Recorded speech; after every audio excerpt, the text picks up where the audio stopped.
இந்த வீடியோவில் 2023 வருடத்திலிருந்து 2026 வருடம் வரைக்கும் சனி பெயர்ச்சி பலன்கள் அப்படிங்கிறது உங்களுக்கு என்ன செய்ய போகுது அப்படிங்கிறத நாம் பார்க்க போகிறோங்க. நவ கிரகங்கள்லேயே மெதுவாக நகரக்கூடிய ஒரு கிரகம் அப்படின்னா அது சனி பகவான் தாங்க. சனி பகவானுக்கு ஒரு கால் லேசாக ஊனம் அப்படிங்கிறதுனால அவரை மந்தன் அப்படின்னு சொல்லிட்டு சொல்லுவோம். அதே மாதிரி இந்த மந்தனாக இருக்கிறதுனால தான் 2.5 வருடங்கள் எடுத்துக்கிறாரு ஒரு கிரகத்தில் இருந்து ஒரு ராசியில் இருந்து இன்னொரு ராசிக்கு பயிற்சி ஆகிறதுக்கு.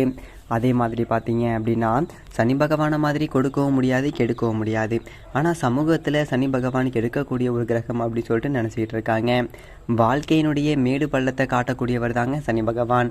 உங்களை நெறிப்படுத்தி வாழ வைக்கக்கூடிய நீதிக்காரகன் தான் சனி பகவான். இந்த சனி பகவான் தப்பான ஒரு இடத்துல போயிட்டு உட்கார்ந்துருந்தாலும் கூட நீதி நெறி தவறாமல் வாழ்ந்துக்கிட்டு இருந்தோம் அப்படின்னா சனி பகவானை வாரி கொடுக்கக்கூடிய ஒரு அற்புதமான கடவுளாக இருக்காருங்க. அப்படிப்பட்ட சனி பகவான் டிசம்பர் மாதம் 20ஆம் தேதி மகர ராசியில் இருந்து பயிற்சியாகி கும்பராசிக்கு போயிட்டு ஆட்சி பெற்று உட்கார போகிறாருங்க. அங்கே இருந்துக்கிட்டு உங்களுக்கு என்னென்ன பலனை கொடுக்க போகிறாரு, இந்த சனி பயிற்சியால் உங்களுடைய ராசிக்கு உங்களுடைய எதிர்பார்ப்புகள் நடக்குமா, வேலை கிடைக்குமா, குடும்பம் எப்படி இருக்கும், தொழில் எப்படி இருக்கும், திருமணம் நடக்குமா, காதல் கை கொடுமா அப்படிங்கிற பல எதிர்பார்ப்புகளுக்கு அப்படிங்கிறது உங்களுக்கு இருக்குங்க. அது எல்லாமே நிறைவேறுமா, எப்படி இருக்க போகுது அப்படிங்கிறத பார்ப்போம். சிம்மராசி நேயர்களே, உங்களுக்கு இந்த சனி பகவானுடைய பயிற்சி எப்படி இருக்குது அப்படின்னு சொல்லிட்டு பார்த்தோம் அப்படின்னா உங்களுடைய ராசிக்கு சனி பகவான் 6வது வீட்டுக்கும் 7வது வீட்டுக்கும் அதிபதிங்க. இதனால் வரைக்கும் உங்களுடைய ராசிக்கு 6வது வீட்டில் இருந்த சனி பகவான் டிசம்பர் 20ஆம் தேதி 7வது வீட்டுக்கு, அதாவது சப்தம ஸ்தானத்துக்கு, களத்திர ஸ்தானத்துக்கு கண்ட சனியாக உள்ள நுழைய போகிறாருங்க. சரி, இந்த ஒரு இடம் எப்படி இருக்கும் அப்படின்னு சொல்லிட்டு பார்த்தோம் அப்படின்னா ஏற்கனவே உங்களுடைய ராசிக்கு 6வது வீட்டில் இருந்த சனி பகவான் மிக அற்புதமான பலன்கள் அப்படிங்கிறத கொடுத்துருந்துருப்பாருங்க. அதில் எந்த விதமான மாற்றமும் இல்லை. சத்துரு சம்கார சனி அப்படிங்கிறதுனால எதிரிகளே இல்லாத ஒரு வாழ்க்கை அப்படிங்கிறது உண்டாக்கி இருந்திருப்பாரு. எதிரிகள் இருந்தாலும் கூட உங்ககிட்ட பயந்து ஓடி இருப்பாங்க. ஓரளவுக்கு உடல் ஆரோக்கியங்கிறது நல்லா இருந்திருக்கும். கடன் இல்லாத ஒரு வாழ்க்கை அப்படிங்கிறது இருந்திருக்கும். கடனே இருந்திருந்தாலும் அதை எல்லாத்தையுமே கொஞ்சம் கொஞ்சமாக நீங்கள் செட்டில் பண்ணியிருப்பீங்க. அப்படி இருக்கிற சூழலில் தான் இப்போது 7வது இடத்துக்கு கண்ட சனியாக உள்ள நுழைய போகிறாருங்க. இதில் ஏதாவது பாதிப்பு கொடுப்பாரா அப்படின்னு சொல்லிட்டு நீங்கள் கேட்கலாங்க. கண்டக சனி அப்படிங்கிறதுன்னு பார்த்தீங்க அப்படின்னா களத்திர சனி. ராசிக்கு 7வது வீடு அப்படிங்கிறது நண்பர்கள், தொழில் கூட்டாளிகள், மனைவி, இது குடிக்கக்கூடிய ஒரு ஸ்தானம். இந்த இடத்துக்கு சனி பகவான் வரப்போகிறாரு அப்படின்னா இந்த 3 விஷயத்துலையுமே நம்ம ரொம்ப கவனமாக இருக்கணும் அப்படிங்கிறது தாங்க காட்டுது. முதல்ல கூட்டு தொழில் செய்கிறவங்களாக இருந்தாங்க அப்படின்னா முடிஞ்ச வரைக்கும் கூட்டை விட்டு பிரிஞ்சு வந்துடுறது அப்படிங்கிறது தான் நல்லது. ஏன்னா இந்த 2.5 வருடம் காலகட்டம் அப்படிங்கிறது எவ்வளவுதான் நீங்கள் அந்யோன்யமாக கூட்டு தொழில் செஞ்சாலும் கூட அதை பிரித்து விட்டுரும்.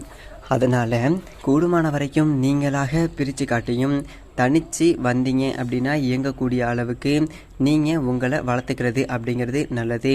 இல்லை ஒரு தொழில் கூட்டாளியோட சேர்ந்து செஞ்சுக்கிட்டு இருந்தேன், முதல் தான் நான் போட்டேன், வேலை எல்லாமே அவனுக்கு தான் தெரியும், எனக்கு தெரியாது அப்படின்னு சொல்லிட்டு நீங்கள் யோசிச்சுட்டு இருந்தீங்க அப்படின்னாலும் அந்த வேலையை கற்றுக்கிறதுக்கு முயற்சி செய்யுங்க. தனித்து விட்டாலும் கூட நம்ம தனியாக இயங்கக்கூடிய ஒரு அளவுக்கு எல்லா வேலையுமே நீங்கள் தெரிஞ்சு வச்சுக்கணும். அதோட ஒரு 10 ரூபா முதல் போட்டிருக்கேன் அப்படின்னா அதற்கு முறையான கணக்கு வழக்கு அப்படிங்கிறத எழுதி வச்சுக்கோங்க. 2 பேருக்குமே கூட்டணிக்கு என்னென்ன ஒப்பந்தங்கள் அப்படிங்கிறத தேதி மாறாமல் நீங்கள் குறிப்பிட்டு எழுதிக்கிறது அப்படிங்கிறது ரொம்ப ரொம்ப ரொம்ப ரொம்ப ரொம்ப நல்லதுங்க. எல்லாம் ஒரு தடவைக்கு 4 தடவை கூட சொல்கிறேன். கூட்டு தொழிலில் அசட்டையாக இருந்தோம் அப்படின்னா இந்த ஒரு காலகட்டத்தில் தேவையற்ற பிரச்சனைகள் அப்படிங்கிறத சந்திக்க வேண்டியது இருக்குங்க. அதோட நண்பர்கள் வகையில் கொடுக்கல் வாங்கல் அப்படிங்கிறது வேண்டாங்க. ஏதோ ஒரு கூட்டாளிகிட்ட ஒரு 10,000 கொடுத்துருக்கேன், இல்லை ஒருத்தன் வெளிநாடு போகிறதுக்கு ஒரு 50,000 கேட்டான் கொடுத்தேன், இந்த மாதிரியான வசூல் வகையாறுக்கள் இருந்துச்சு அப்படின்னா டிசம்பர் 20ஆம் தேதிக்கு முன்னாடியே நீங்கள் கேட்டு நல்லபடியாக வசூல் பண்ணிக்கிறதுங்கிறது ரொம்ப ரொம்ப நல்லது. நண்பர்களுக்குள்ளே பிரிவு இல்லாமல் பார்த்துக்கலாம். பெரும்பாலும் பணம் பிரிக்கும் அப்படிங்கிறதுனால நண்பர்களுக்குள்ளே கொடுக்கல் வாங்கல் அப்படிங்கிறது வச்சுக்காதீங்க. யாருக்கிட்டையாவது கொடுத்துருந்தா அப்படின்னா டிசம்பர் 21 வாங்கிடுங்க. யாருக்கிட்டையாவது வாங்கியிருந்தா கூட டிசம்பர் 20க்கு முன்னாடி கொடுக்கறது அப்படிங்கிறத நிறுத்திக்கோங்க. அதோட நண்பர்களை நம்பி எங்கேயுமே எந்த விதமான ஒரு காரியத்திலையும் இந்த ஒரு காலகட்டத்தில் செய்யக்கூடாது. இல்லை என் நண்பர்கள்லாம் வந்துட்டு நல்லவங்க அப்படிலாம் செய்ய மாட்டாங்க, துரோகம்லாம் செய்ய மாட்டாங்க அப்படின்னு சொல்லிட்டு நீங்கள் நினச்சா நேரம் அப்படிங்கிறது உங்களுக்கு கொண்டு போய் விடும். நண்பர்கள் நொடிச்சு போயிடலாம், நம்மக்கிட்ட பணத்தை தர முடியாமல் போகலாம், தேவையற்ற சிக்கல்களை உருவாக்கலாம். அதனால் கூடுமான வரைக்கும் கூட்டாளிகள்கிட்ட கொடுக்கல் வாங்கல் அப்படிங்கிறது இருக்கக்கூடாது. கூட்டாளிகளுக்கு ஜாமீன் போடுறது, அதே போல் இந்த ஏதாவது ஒரு சப்போர்ட் எடுத்துக்கிறது, இதெல்லாம் இந்த காலகட்டத்தில் கொஞ்சம் அறவே தவிர்த்துக்கிறது அப்படிங்கிறது நல்லதுங்க. அதோட கணவன் மனைவிக்கு இடையே உள்ள இடம் அப்படிங்கிறதுனால கூடுமான வரைக்கும் குடும்ப உறவுகளில் நாம் விட்டு கொடுத்து போகணுங்க. ஏன்னா கண்டகச்சனி அப்படிங்கிறது களத்திர ஸ்தானம் அப்படிங்கிறதுனால கணவன் மனைவிக்குள்ளே சின்ன சின்ன பிரச்சனைகள் எல்லாமே சண்டை நடக்கும். நாம் எங்கேயாவது ஆஃபீஸில் போயிட்டு கடுமையாக வேலை செஞ்சுட்டு கொஞ்சம் தாமதமாக வருவோம். அவன் எங்கேயோ போயிட்டு ஊர் சுற்றிட்டு வரும்போது நமக்கு ஒரு சந்தேகம் வந்துட்டு கேள்வி கேட்பாங்க. அவங்களுக்கு ஒரு சந்தேகம் வந்துட்டு நாம் இருக்கிற ஒரு கோவத்தில் எதையாவது ஒன்று கிடக்க ஒன்று சொல்ல தேவையில்லாத பிரச்சனைகள் அப்படிங்கிறதா சண்டை வரும். பிள்ளைகளை கொஞ்சம் கட்டுப்பாட்டில் வச்சுக்கணும். ஓம் பேச்சை தான் கேட்குது, என் பேச்சை கேட்கல அப்படின்லாம் சண்டை வரும். ஸோ காரணமே இல்லாமல் சண்டை வரும். அப்படிங்கிறதுனால கணவன் மனைவிக்குள்ள பிரச்சனை அப்படிங்கிறதுனா விட்டு கொடுத்து போங்க. இல்லை அப்படின்னா பிரச்சனை வரக்கூடிய நேரத்தில் ஒரு அரை மணி நேரம் எங்கேயாவது எந்திரிச்சு போயிட்டு கொஞ்சம் பிரச்சனையோட வீரியம் குறைஞ்சதுக்கப்புறமா வருது அப்படிங்கிறது ரொம்ப ரொம்ப நல்லது.